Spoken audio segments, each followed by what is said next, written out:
All right, so Nobara is coming out tomorrow. Pretty sure, yeah, tomorrow. I think that's 1 a.m. EST on December 20th. And we're going to talk a bit about her today. Talk about what she does, what her recollection bit does, the event recollection bit, and a couple of other things.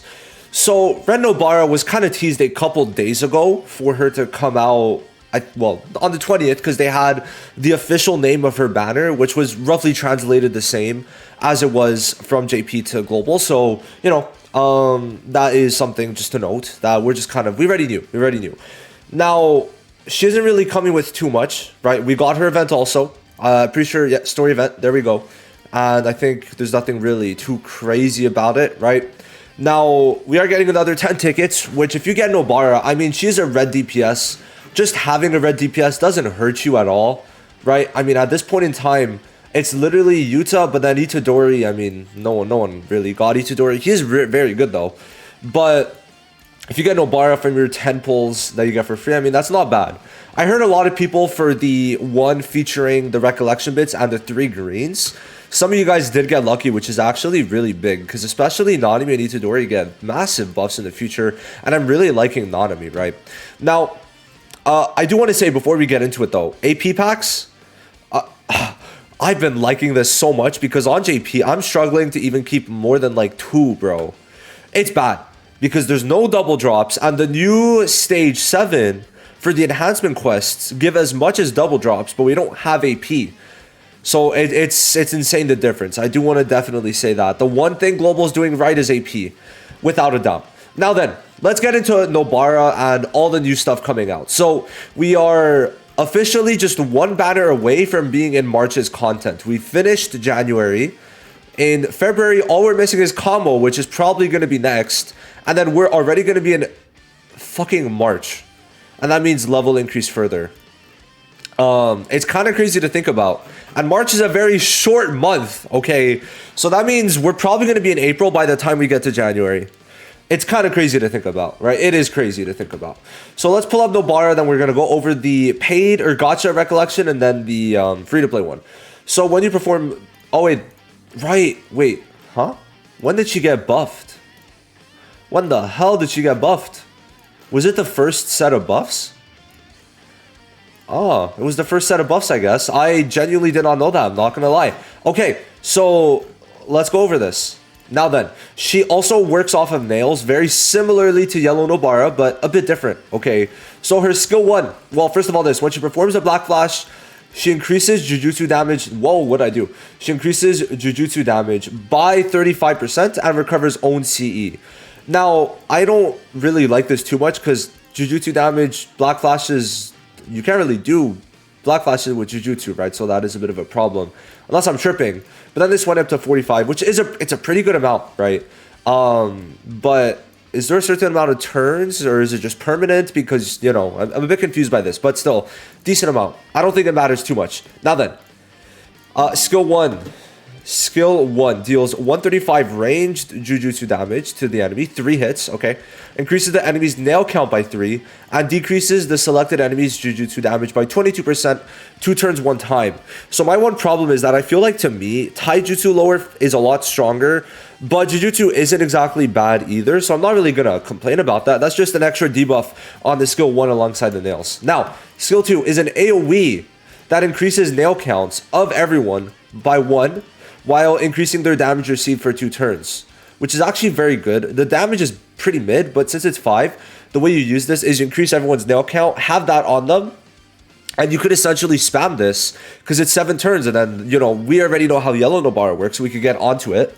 But we know that, essentially, the more whoever has nails gets attacked, which becomes AoE on the skill 3, I believe, right? Yeah. So basically, everyone with nail count gets attacked. It seems like they buffed it a bit, but I'm guessing the damage increase got buffed even further. But, you know, we can't really know how much it is, unfortunately. Is what it is there. But 376, if you buff this a good amount, I mean, having this be an AoE, I feel like it could definitely be strong, especially guaranteeing that at least there's going to be this. I don't know how big the damage increase is, but this definitely will be doing some good damage, right? Now, the ult is a bit weird. I do not like it too much in the way that it deals melee combined damage of taijutsu and jujutsu that increases enemies' nail count by 1 for 8 turns. So this doing a Black Flash actually makes it very strong when it was already pretty strong to begin with. It was about 1370, right? So having it with this Black Flash is going to make it a good almost 2000 guaranteed, right? Which is nice. Now remember, why this Black Flash does matter is because when you compare it to a unit that's doing a Jujutsu ult, there's no chance for it to Black Flash. So this is essentially just a 1-up. So like, sure, it's 1370, and you might be like, oh, other people could Black Flash, but not Jujutsu units. So this is technically other extra, right? So I think she's pretty good, but it's more of a, if you get lucky on the free temple, then be happy. If not, don't summon situation to me, right? I think she's great, but bro, red is a bit too stacked. It's way too stacked for anyone to really do summons on. Because then we get a fucking insane Panda when he's buffed, right? Really good Toji, really good Mind, and a fucking God Gojo, right? So I would definitely say skip, obviously. That's been obvious, but you know. Now, next up, let's go over the 2 Recollection bits. So this is the one on the banner, which is a Jujutsu 39%. Increasing Jujutsu up to 40% for 3 turns, which, meh. Pride is way better, as we know. And then here, this isn't bad. So when the memory is activated, decreases all allies damage received by 10% for 3 turns, and if own HP is 70% or below, 25%. It's pretty mid. I don't know. If they leaned into way more damage here, it could have been decent, because you could have stacked this. Actually, no, you couldn't have. Never mind. It's pretty mid. Just 40%. Sure, it's 3 turns, but it's like, meh. It's not good. It's not good. So the gotcha one shit is this one shit. Let's see. Recovers HP by 5% every turn for 2 turns, up to 8%. That increases all allies' Jujutsu damage for 4 turns. It's also pretty mid. You could get it. I mean, if you need the heals or something, sure. I don't think you should really invest into this either. So this is basically just a full skip if I'm being real.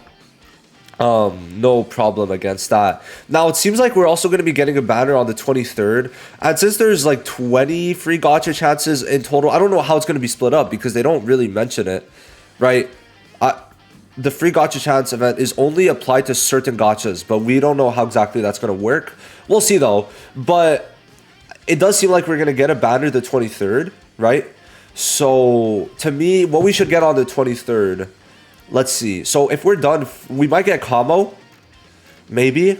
I mean, the good thing about if it's Kamo is that we're also going to get like some chances, low chance, but still some chances to then also get Momo, because Momo is going to be unfeatured on Kamo's banner like it was before.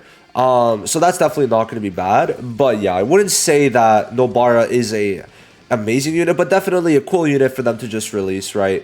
I definitely would say though, like, we're gonna start needing something soon, because I'm basically living off of JP right now.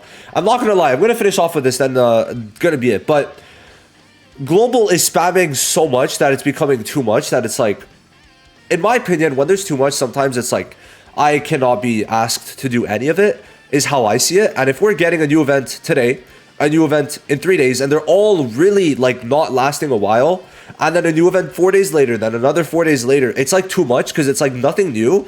It's just all repeat shit, right? So I'm fine with point events. I thrived off of BBS point events, okay? But having it so close is a bit too much to me. The AP is great. Powering up is great. It's very good for us, because now we're going to be like kind of prepared in the future. But they're going to need to start kind of stepping it up in terms of making fun units come out, hype units, because... listen, it's cool to have the new events to get currency, but at one point, we're going to need some other stuff, right? So I understand this is what they have to do. In my opinion, as I've mellowed down, to me, how I see it is that they're kind of catching us up, and then just going to let us get very powerful so that we could start really chasing the hard content. But getting Mahito soon would be nice, right? I would like it before Blue Total comes out if we're following the order strictly, but I don't think we are, so it is what it is. Anyway, I'm done. I just feel like there's a lot, but it's fine. It's fine for now. As long as this doesn't continue for another month or two, I'm going to be happy. But this AP has been very, very nice. So anyway, I'll see you in the next one. Thank you for watching. Have a good day. Bye-bye.